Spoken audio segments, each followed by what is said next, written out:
এটা চিকেন হচ্ছে, দেখুন আপনারা সবাই চিকেন। লুচি হচ্ছে, এটা লুচি আছে।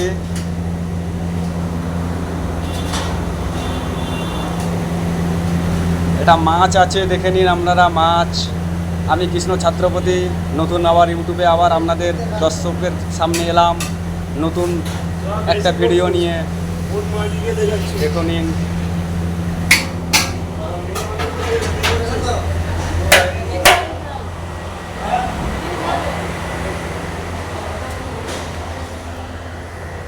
এটা চিকেন মশলা, দেখুন আপনারা সবাই চিকেন মশলা।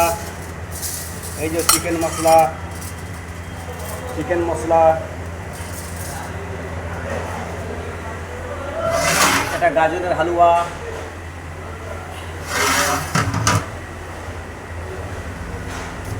এটা বিরিয়ানি, মটন বিরিয়ানি, দেখুন আপনারা মটন বিরিয়ানি 3 ডেক। দেখুন আমার বন্ধুরা বসে আছে, দেখুন আমার মালজাল সব এই